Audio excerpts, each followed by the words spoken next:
Before I start, two things. Number one, I'm from New York, so there's a little hostility in what I'm going to do.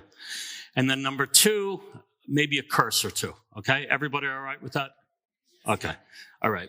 So as Marta said, I want to talk today about being a human. In ancient Rome, 2,000 years ago, so which is just about 30 seconds, if all of humans' time on Earth is an hour, ancient Rome was 30 seconds ago, okay? It's recent. In ancient Rome, Roman generals, when they return from the field with a victory, with loot, they come in on a chariot to Rome. They had a slave standing behind them. And so rose petals are flying their way. They're being offered all sorts of things, virgins, peeled grapes, dormice, whatever. There was a slave standing behind them, and his job, the slave's job, was to stand behind the general and say, remember, you're immortal. You're immortal. And then you're a human, not something more than human, not a god, not a machine, not a deus ex machina. That's God out of machine in Latin, the language they spoke. Roman generals and emperors lived in fear that they were becoming gods, that they were becoming non-human, becoming gods. In fact, the historian Suetonius wrote of Emperor Vespasian, who was emperor of Rome about 2,000 years ago after Augustus. He was the fourth of the Flavians. His dying words were, "Oh dear, I think I'm becoming a god." This is a fear because they were leaving the realm of human and becoming something else. I think today we need a similar voice standing behind us, maybe, as creative people. It's not a voice that reminds us, that warns us against being a god. As creative people, we're too neurotic for that. There's too much self-hate. But maybe it's a voice that warns us we're turning into machines. I really believe that they're turning us into machines. We scarcely look up from our screens like I'm doing now. We're reminded 10 or 20 times a day that AI is coming for us like the modern four horsemen of the apocalypse. It's going to design for us. It's going to write for us. It's going to correct our work. It's going to think for us. It's doing artwork for us. It's making movies for us and music. Every hour we work, at least in the United States, we have to fill out a 16-digit time code. Companies are using software to monitor every mouse movement, every click, to make sure you're not yawning too much, to make sure you're right at the machine. All the people working from home, if they step away from the machine, they don't get paid. In the United States, I haven't seen it here, haven't been here very long, but every grocery store or drugstore now has self-checkout. No more cashiers, no more cash registers. You're the cash register. And as companies record record profits, if you have a complaint, you're on hold for 2 hours. And we're not supposed to think about where those record profits come from. They come from you being a machine and not being served by a human.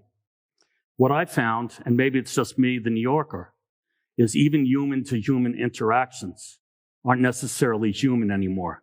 You don't get a smile. You don't get eye contact. They don't feel human to me. Back in August, I became a grandfather.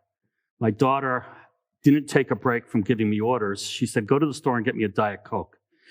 So I went to the store to get a Diet Coke, and I go to pay, and they say, we can't take your money. I pull out a credit card. We can't take your credit card. Our system is down. We can't make a sale. It's like you can't even take 75 cents for a soda. This has been happening for about 200 years or more. I've done a little history lesson, more than just the Latin history. Since the beginning of the industrial age, I think mankind, the world has worked to turn us into machines. If you think about it, maybe our great-grandparents, maybe further ago, we would make a barrel or a wagon or an engine. But then when the assembly line came in, our large tasks were reduced to a smaller task. Rather than making a whole barrel, we might just bend staves or put the copper around it. Rather than doing one piece of a job, rather than making a car, our job became to tighten the screw, right? That's what happened. We do one thing over and over and over again, smaller and smaller and smaller. A large job was broken down into many smaller, repeatable tasks. Yet you might ask yourself, why? Because if you have a small, repeatable task, you become interchangeable. You become replaceable. You are no longer skilled labor. You're just a guy or a woman turning a screw all day. So formerly an individual, now an interchangeable part, or these days a number. So if you think about a nice piece of furniture, an armoire, you guys understand armoire, right? Okay, you think about armoire, very few people can do that. I certainly can't, but anyone can put a couple drill holes in and screw the legs in from IKEA. You don't need any humanness to make an armoire anymore. Now to me, a little bit to me, why I'm here. Since May 2007, that's a little bit over 15 years, I write a blog on advertising, but things like this is what I talk about. I write a blog, I get about 70,000, 80,000 viewers a week. I've written every day for 15 years. In addition to holding down a full-time job, since COVID hit, I've been running my own advertising agency. In that time, I've written 6,500 posts. I haven't missed a day in 15 years. I calculated, I didn't count, you'll be happy to know. I've calculated about 2 million words I've written. Now, some of that is because I'm a New Yorker. I'm OCD. I'm obsessive compulsive. Some of that's because I feel I have something to say, rightly or wrongly. You guys be the judge. But thousands of people do read what I write. And I write to advertise my business, but more than that. And this is the part I underlined here. I write because I don't want to turn into a machine. I write because I refuse to abide by people who say AI can do it.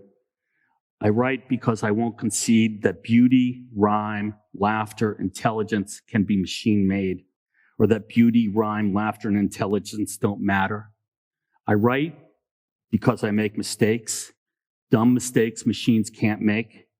And those mistakes, this is what mistakes are for, they help us find new answers and new discoveries, new never-before scenes. I write because human writing is like wandering without a GPS, like wandering through Lisbon and not knowing where you are,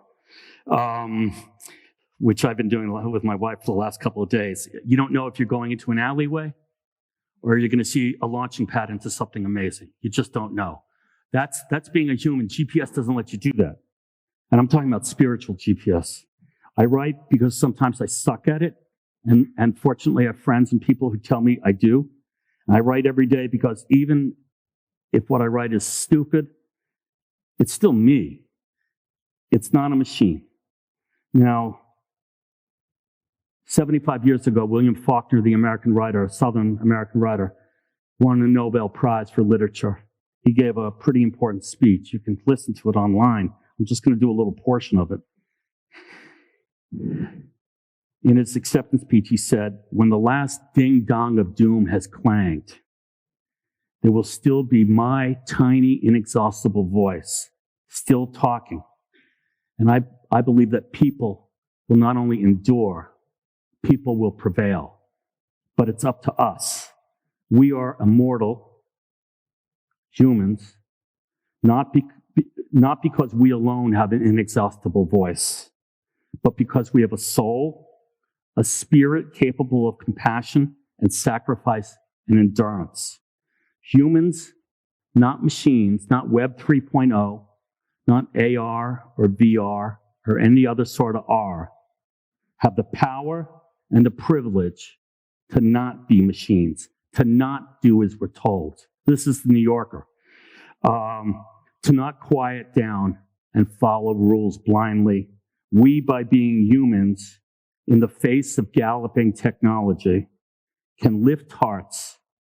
We can remind people of the courage and honor and hope and pride and compassion and pity and sacrifice.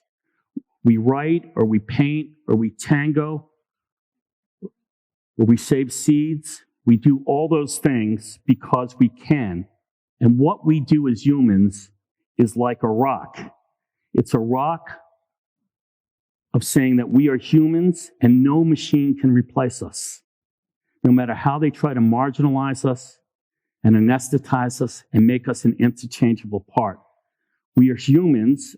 Our job is to use machines, but not let them use us. Every day we have to remind ourselves that the machinists who are trying to run the world, that through our brains and our human effort and our creativity, we can stand up to and face down machines. So here's the part where I curse. So I wrote a little poem. It's called Fuck Machines. Fuck the people, the money crazed, the arbitraged, the perpetually optimizing, the squeezers, the tweezers, the shareholder pleasers who pillage us, who steal our data and get rich off it again and again and again, selling it to anyone who will buy it for any reason, good or mostly bad.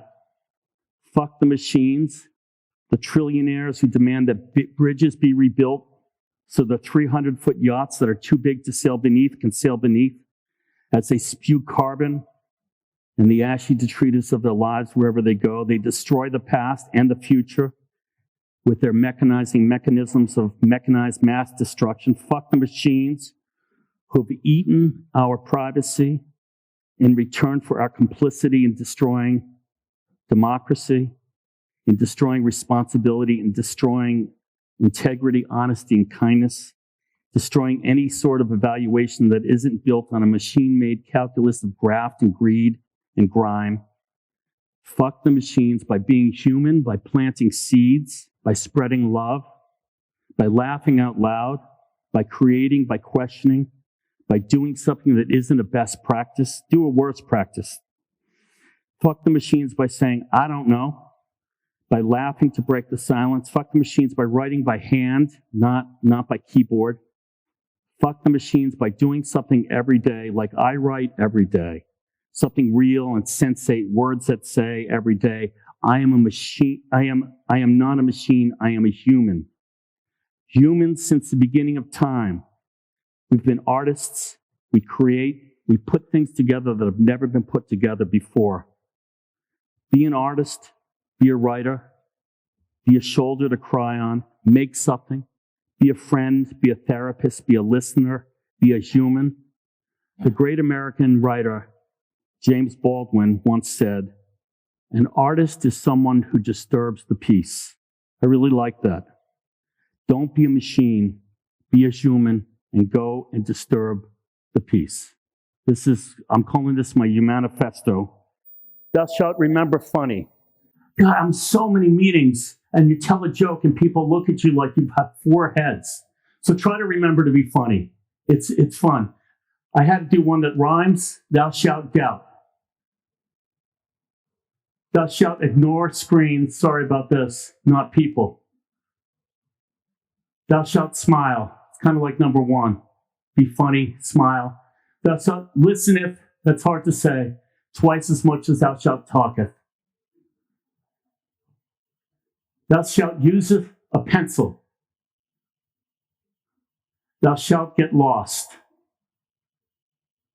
Thou shalt not emoji. It's a little joke, all right? Thou shalt beware of DOGMA. Thou shalt not becometh a job number. And then number 11, even though I said 10, thou shalt always give more than expected. Obrigado.